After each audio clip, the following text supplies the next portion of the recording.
जय माता दी। आप और आपके परिवारजनों पर माँ भगवती की कृपा सदैव बनी रहे। आप सभी को नवरात्रि पर्व के तीसरे दिन की ढेर सारी शुभकामनाएं।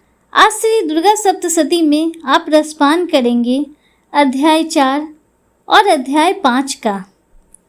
आइए अध्याय 4 प्रारंभ करते हैं, जिसमें इंद्र आदि देवताओं द्वारा देवी की स्तुति इसका वर्णन किया गया है। प्रेम से बोलिए गौरी पुत्र गणेश की जय। जय माता की।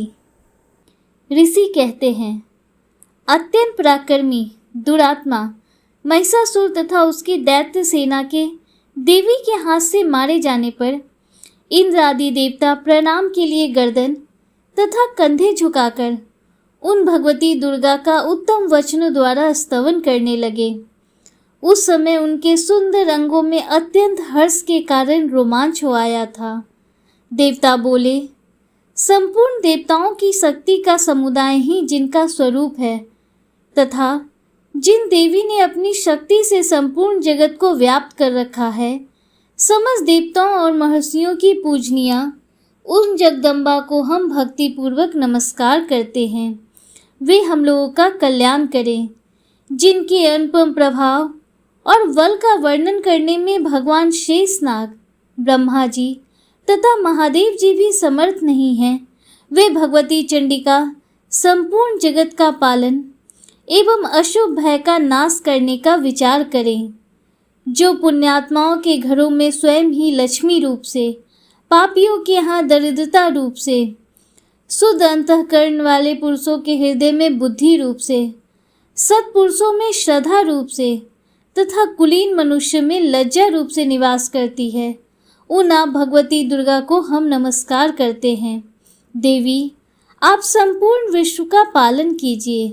देवी, आपके इस अचिंत्य रूप का, असुरों का नाश करने वाले भारी पराक्रम का तथा समस्त देवताओं और दैत्यों के समक्ष युद्ध में प्रकट किए हुए आपके अद्भुत चरित्रों का हम किस प्रकार वर्णन करें। आप संपूर्ण जगत की उत्पत्ति में कारण हैं। आप में सत्वगुण, रजोगुण और तमोगुण ये तीनों गुण मौजूद हैं, तो भी दोषों के साथ आपका संसर्ग नहीं जान पड़ता। भगवान विष्णु और महादेव जी आदि देवता भी आपका पार नहीं पाते। आप ही सबका आश्रय हैं। यह समस्त जगत आपका अंशभूत है, क्योंकि आप सबकी आधिभूत अव्याकृता परा प्रकृति हैं। देवी, संपूर्ण यज्ञों में जिसके उच्चारण से सब देवता तृप्ति लाभ करते हैं, वो सहा आप ही हैं। इसके अतिरिक्त आप पितरों की भी तृप्ति का कारण हैं। अतएव सब लोग आपको स्वधा भी कहते हैं।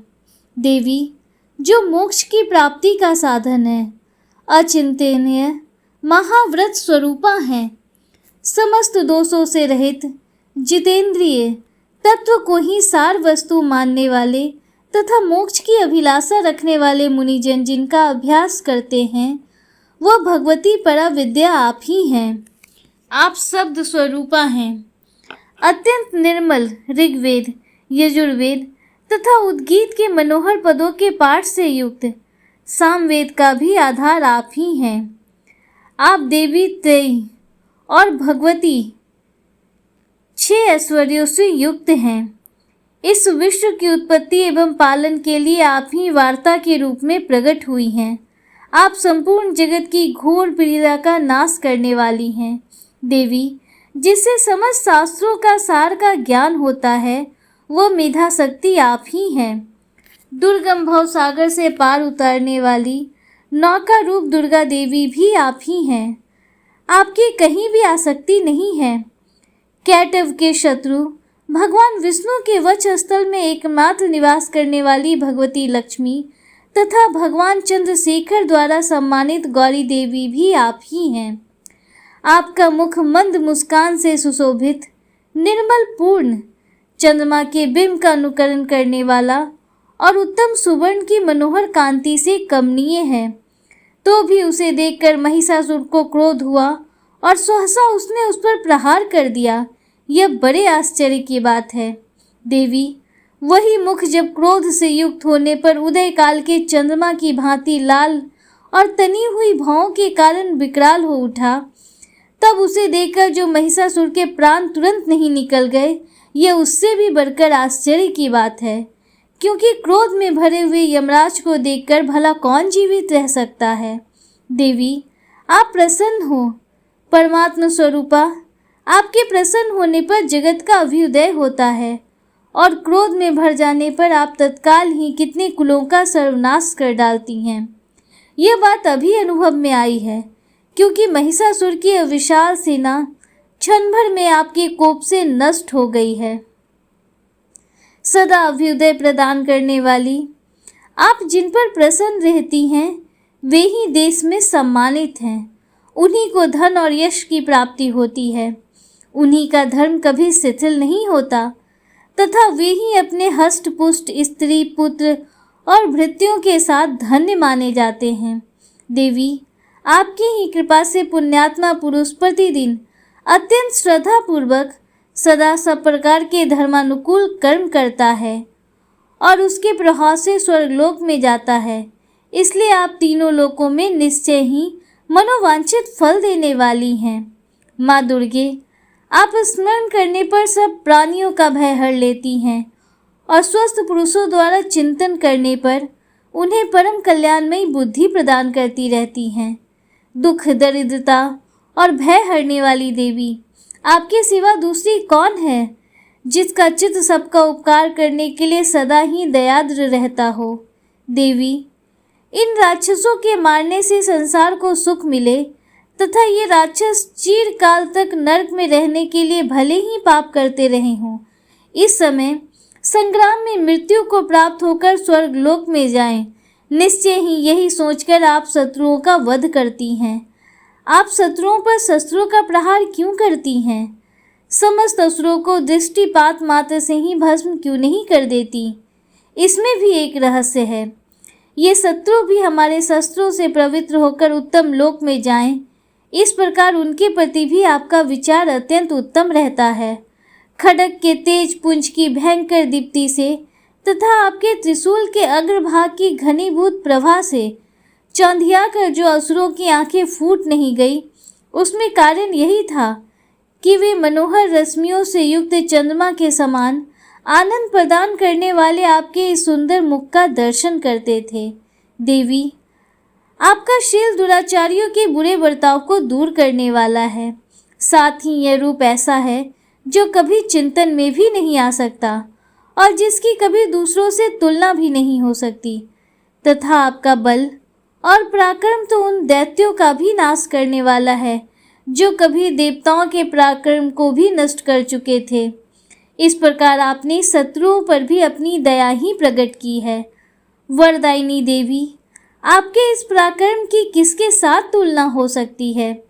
तथा शत्रुओं को भय देने वाला एवं अत्यंत मनोहर ऐसा रूप भी आपके सिवा और कहाँ है? हृदय में कृपा और युद्ध में निष्ठुरता, ये दोनों बातें तीनों लोकों के भीतर केवल आप में ही देखी गई है। माता, आपने शत्रुओं का नाश करके इस समस्त त्रिलोकी की रक्षा की है। उन शत्रुओं को भी युद्ध भूमि में मारकर स्वर्गलोक में पहुंचाया है तथा उन्मत्त दैत्यों से प्राप्त होने वाले हम लोगों के भय को भी दूर कर दिया है। आपको हमारा नमस्कार है। देवी, आप शूल से हमारी रक्षा करें। अंबिके, आप खड्ग से भी हमारी रक्षा करें तथा घंटा की ध्वनि और धनुष की टंकार से भी हम लोगों की रक्षा करें। चंडिके, पूर्व, पश्चिम और दक्षिण दिशा में आप हमारी रक्षा करें तथा ईश्वरी, अपने त्रिशूल को घुमाकर आप उत्तर दिशा में भी हमारी रक्षा करें। तीनों लोकों में आपके जो परम सुंदर एवं अत्यंत भयंकर रूप विचरते रहते हैं, उनके द्वारा भी आप हमारी तथा इस भूलोक की रक्षा करें। अंबिके, आपके कर पल्लवों में शोभा पाने वाला खड्ग, शूल और गदा आदि जो अस्त्र है, उन सब के द्वारा आप सब ओर से हम लोगों की रक्षा करें।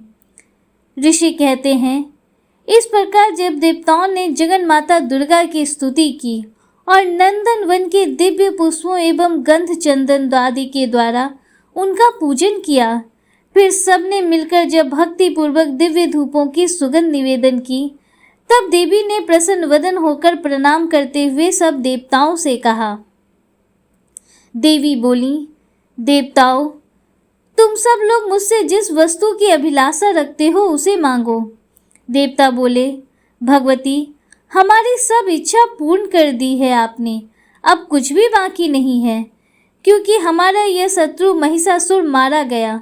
महेश्वरी, इतने पर भी यदि आप हमें और वर देना चाहती हैं तो हम जब जब आपका स्मरण करें तब तब आप दर्शन देकर हम लोगों के महान संकट दूर कर दिया करें, तथा प्रसन्नमुखी अंबिके, जो मनुष्य इन स्तोत्रों द्वारा आपकी स्तुति करे उसे वित्त, समृद्धि और वैभव देने के साथ ही उसको धन और स्त्री आदि संपत्ति को भी बढ़ाने के लिए आप सदा हम पर प्रसन्न रहें। ऋषि कहते हैं, राजन, देवताओं ने जब अपने तथा जगत के कल्याण के लिए भद्रकाली देवी को इस प्रकार प्रसन्न किया तब वे तथास्तु कहकर वहीं अंतर्ध्यान हो गई। भूपाल, इस प्रकार पूर्व काल में तीनों लोकों का हित चाहने वाली देवी जिस प्रकार देवताओं के शरीर से प्रकट हुई थी वह सब कथा मैंने कह सुनाई। अब पुनः देवताओं का उपकार करने वाली वे देवी दुष्ट दैत्यों तथा शुंभ निशुंभ का वध करने एवं सब लोगों की रक्षा करने के लिए गौरी देवी के शरीर से जिस प्रकार प्रकट हुई थी वह सब प्रसंग मेरे मुंह से सुनो, मैं उसका तुमसे यथावत वर्णन करता हूँ। इस प्रकार श्री मार्कंडेय पुराण में सार्वजनिक मनवंतर की कथा के अंतर्गत देवी महात्म्य में शक्रादि स्तुति नामक चौथा अध्याय संपूर्ण हुआ। आइए 5वां अध्याय प्रारंभ करते हैं, जिसमें देवताओं द्वारा देवी की स्तुति। चंडमुंड के मुख से अंबिका के रूप की प्रशंसा सुनकर शुंभ का उनके पास दूत भेजना और दूत का निराश लौटना, इसका वर्णन किया गया है। प्रेम से बोलिए गौरी पुत्र गणेश की जय। जय माता दी। ऋषि कहते हैं, पूर्व काल में शुंभ और निशुंभ नामक असुरों ने अपने बल के घमंड में आकर सचिपति इंद्र के हाथ से तीनों लोकों का राज और यज्ञ भाग छीन लिए।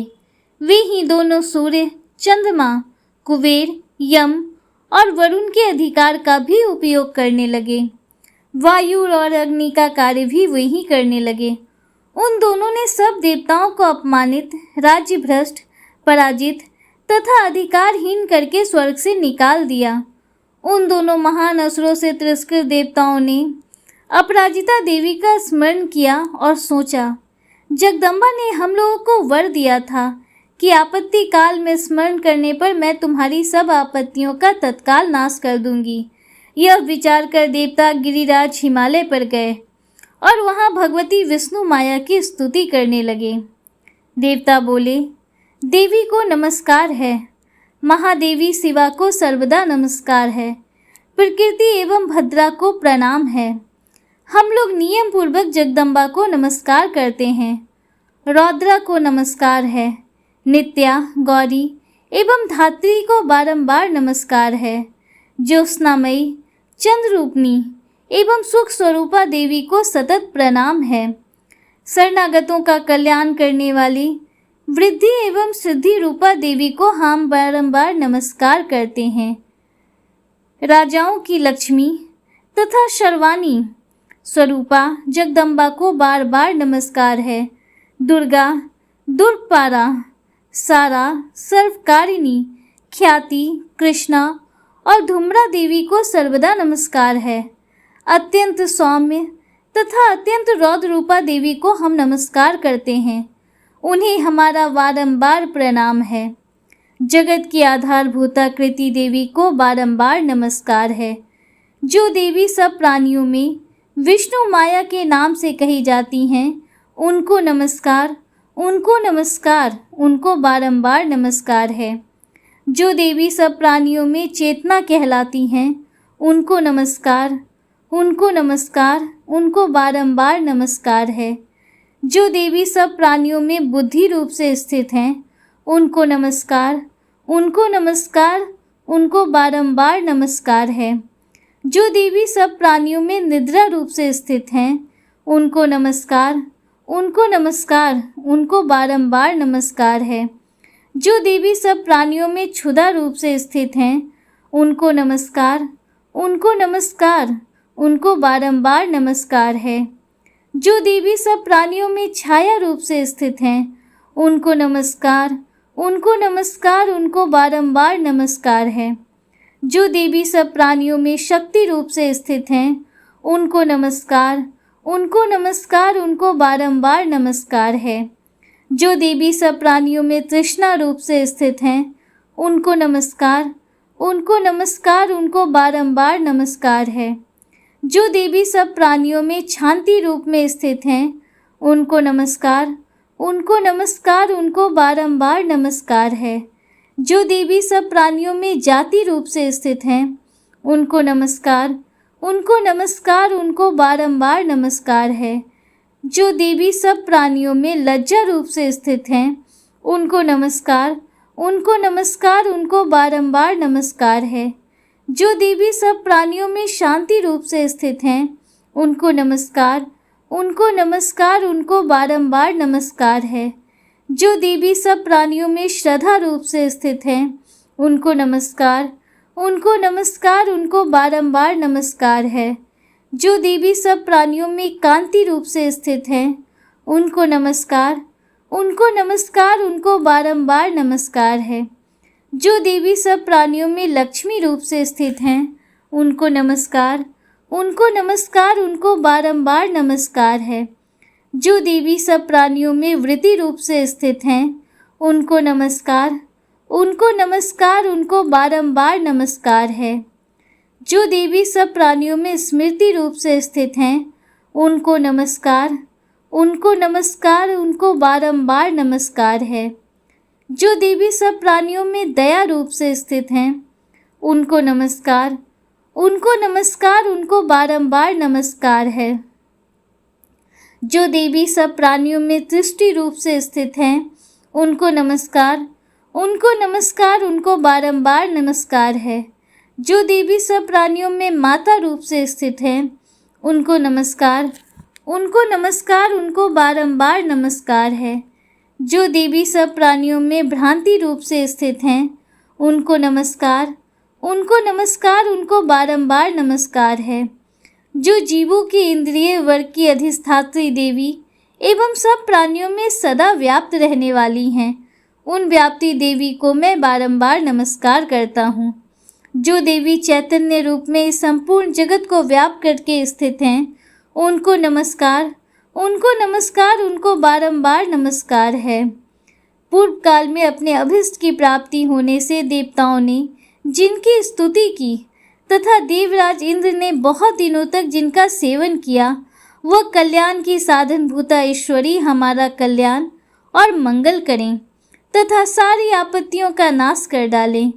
उदंड दैत्यों से सताए हुए हम सभी देवता जिन परमेश्वरी को इस समय नमस्कार करते हैं तथा जो भक्ति से विनम्र पुरुषों द्वारा स्मरण की जाने पर तत्काल ही संपूर्ण विपत्तियों का नाश कर देती हैं, वे जगदम्बा हमारा संकट दूर करें। ऋषि कहते हैं, राजन, इस प्रकार जब देवता स्तुति कर रहे थे, उस समय पार्वती देवी गंगा जी के जल में स्नान करने के लिए वहां आई।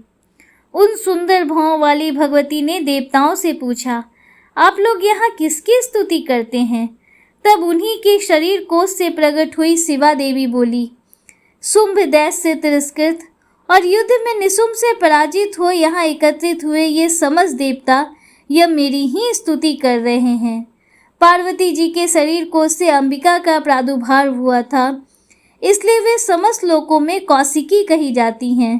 कौशिकी के प्रकट होने के बाद पार्वती देवी का शरीर काले रंग का हो गया, अतः वे हिमालय पर रहने वाली कालिका देवी के नाम से विख्यात हुई। तदंतर शुंभ निशुंभ के भृत्य चंडमुंड वहां आए और उन्होंने परम मनोहर रूप धारण करने वाली अंबिका देवी को देखा। फिर वे शुंभ के पास जाकर बोले, महाराज, एक अत्यंत मनोहर स्त्री है जो अपनी दिव्य कांति से हिमालय को प्रकाशित कर रही है। वैसा उत्तम रूप कहीं किसी ने भी नहीं देखा होगा। असुरेश्वर, पता लगाइए वह देवी कौन है और उसे ले लीजिए। स्त्रियों में तो वह रत्न है। उसका प्रत्येक अंग बहुत ही सुंदर है तथा वह अपने श्री अंगों की प्रभा से संपूर्ण दिशाओं में प्रकाश फैला रही है। दैत्यराज, अभी वह हिमालय पर ही मौजूद है, आप उसे देख सकते हैं। प्रभु, तीनों लोकों में मणि, हाथी और घोड़े आदि जितने भी रत्न हैं, वे सब इस समय आपके घर में शोभा पाते हैं। हाथियों में रत्नभूत ऐरावत, यह पारिजात का वृक्ष और यह ऊंचे श्रवा घोड़ा, ये सब आपने इंद्र से ले लिया है। हंसों से जुता हुआ यह विमान भी आपके आंगन में शोभा पाता है। यह रत्नभूत अद्भुत विमान जो पहले ब्रह्मा जी के पास था, अब आपके यहाँ लाया गया है। यह महापद नाम निधि आप कुबेर से छीन लाए हैं। समुद्र ने भी आपको किंजलकनी की माला भेंट की है, जो कमलों से केसरों से सुशोभित है और जिसके कमल कभी कुम्हलाते नहीं हैं। सुवर्ण की वर्षा करने वाला वरुण का छत्र भी आपके घर में शोभा पाता है तथा यह श्रेष्ठ रथ जो पहले प्रजापति के अधिकार में था, अब आपके पास मौजूद है। दैत्येश्वर, मृत्यु की उत्क्रांदिता नाम वाली शक्ति आपने छीन ली है तथा वरुण का पास और समुद्र में होने वाले सब प्रकार के रत्न आपके भाई निशुंभ के अधिकार में हैं। अग्नि ने भी स्वतः शुद्ध किए हुए 2 वस्त्र आपकी सेवा में अर्पित किए हैं। दैत्यराज, इस प्रकार सभी रत्न आपने एकत्रित कर लिए हैं। फिर जो ये स्त्रियों में रत्न रूप कल्याणमयी देवी हैं, इसे आप क्यों नहीं अपने अधिकार में कर लेते? ऋषि कहते हैं, चंडमुंड का यह वचन सुनकर शुंभ ने महादैत्य सुग्रीव को दूत बनाकर देवी के पास भेजा और कहा, तुम मेरी आज्ञा से उसके सामने ये बातें कहना और ऐसा उपाय करना जिससे प्रसन्न होकर वह शीघ्र ही यहाँ आ जाए। वह दूत पर्वत के अत्यंत रमणीय प्रदेश में जहाँ देवी मौजूद थी गया और मधुर वाणी में कोमल वचन बोला। दूत बोला, देवी, दैत्यराज शुंभ इस समय तीनों लोकों के परमेश्वर हैं। मैं उन्हीं का भेजा हुआ दूत हूँ और यहाँ तुम्हारे ही पास आया हूँ। उनकी आज्ञा सदा सब देवता एक स्वर से मानते हैं, कोई उसका उल्लंघन नहीं कर सकता। वे संपूर्ण देवताओं को परास्त कर चुके हैं। उन्होंने तुम्हारे लिए जो संदेश दिया है उसे सुनो। संपूर्ण त्रिलोकी मेरे अधिकार में है, देवता भी मेरी आज्ञा के अधीन चलते हैं। संपूर्ण यज्ञों के भागों को मैं ही पृथक पृथक भोगता हूँ। तीनों लोकों में जितने श्रेष्ठ रत्न हैं, वे सब मेरे अधिकार में हैं। देवराज इंद्र का वाहन ऐरावत, जो हाथियों में रत्न के समान है, मैंने छीन लिया है। क्षीर सागर का मंथन करने से जो अश्व रत्न उच्च सर्वा प्रकट हुआ था, उसे देवताओं ने मेरे पैरों पर पड़कर समर्पित किया है। सुंदरी, उनके सिवा और भी जितने रत्नभूत पदार्थ देवताओं, गंधर्वों और नागों के पास थे, वे सब मेरे ही पास आ गए हैं। देवी, हम लोग तुम्हें संसार की स्त्रियों में रत्न मानते हैं, अतः तुम हमारे पास आ जाओ, क्योंकि रत्नों का उपभोग करने वाले हम ही हैं। चंचल कटाक्षों वाली सुंदरी, तुम मेरी या मेरे भाई महापराक्रमी निशुंभ की सेवा में आ जाओ, क्योंकि तुम रत्न स्वरूपा हो। मेरा वर्ण करने पर तुम्हें तुलना रहित महान ऐश्वर्य की प्राप्ति होगी। अपनी बुद्धि से यह विचार कर तुम मेरी पत्नी बन जाओ। ऋषि कहते हैं, दूत के यूं कहने पर कल्याणमयी भगवती दुर्गा, जो इस जगत को धारण करती हैं, मन ही मन गंभीर भाव से मुस्कुराईं और इस प्रकार बोली। देवी ने कहा, दूत, तुमने सत्य कहा है, इसमें तनिक भी मिथ्या नहीं है। शुंभ तीनों लोकों का स्वामी है और निशुंभ भी उसी के समान पराक्रमी है, किंतु इस विषय में मैंने जो प्रतिज्ञा कर ली है उसे मिथ्या कैसे करूं? मैंने अपनी अल्प बुद्धि के कारण पहले से जो प्रतिज्ञा कर रखी है उसे सुनो। जो मुझे संग्राम में जीत लेगा, जो मेरे अभिमान को चूर्ण कर देगा तथा संसार में जो मेरे समान बलवान होगा, वही मेरा स्वामी होगा। इसलिए शुंभ अथवा महादैत्य निशुंभ स्वयं ही यहाँ पधारे और मुझे जीतकर शीघ्र ही मेरा पानी ग्रहण कर लें। इसमें विलंब की क्या आवश्यकता है? दूत बोला, देवी, तुम घमंड में भरी हो, मेरे सामने ऐसी बातें न करो। तीनों लोकों में कौन ऐसा पुरुष है जो शुंभ निशुंभ के सामने खड़ा हो सके? देवी, अन्य दैत्यों के सामने भी सारे देवता युद्ध में नहीं ठहर सकते, फिर तुम अकेली स्त्री होकर कैसे ठहर सकती हो? जिन शुंभ आदि दैत्यों के सामने इंद्र आदि सब देवता भी युद्ध में खड़े नहीं हुए, उनके सामने तुम स्त्री होकर कैसे जाओगी? इसलिए तुम मेरे ही कहने से शुंभ निशुंभ के पास चली चलो। ऐसा करने से तुम्हारे गौरव की रक्षा होगी, अन्यथा जब वे केस पकड़कर घसीटेंगे तब तुम्हें अपनी प्रतिष्ठा खोकर जाना पड़ेगा। देवी ने कहा, तुम्हारा कहना ठीक है, शुंभ बलवान है और निशुंभ भी बड़े पराक्रमी हैं, किंतु क्या करूं? मैंने पहले बिना सोचे समझे प्रतिज्ञा कर ली है। अतः अब तुम जाओ। मैंने तुमसे जो कुछ कहा है वह सब दैत्यराज से आदरपूर्वक कहना, फिर वे जो उचित जान पड़े वे करें। इस प्रकार श्री मार्कंडेय पुराण में सावर्णिक मनवंतर की कथा के अंतर्गत देवी महात्म्य में देवी दूत संवाद नामक 5वां अध्याय संपूर्ण हुआ। दोस्तों, उम्मीद करती हूँ आपको आज का वीडियो पसंद आया होगा और इससे आगे की कथा सुनने के लिए आप कल भी हमारे साथ जुड़े रहेंगे। अगर वीडियो आपको अच्छा लगा हो तो वीडियो को लाइक कीजिए, दूसरों के साथ शेयर कीजिए, कमेंट में जय माता दी, हर हर महादेव जरूर लिखिए। अगर आप हमारे चैनल पर पहली बार आए हैं तो चैनल को सब्सक्राइब कीजिए, बेल आइकन जरूर प्रेस कीजिए, जिससे आगे भी आपको ऐसी ही रोचक जानकारियाँ मिलती रहें।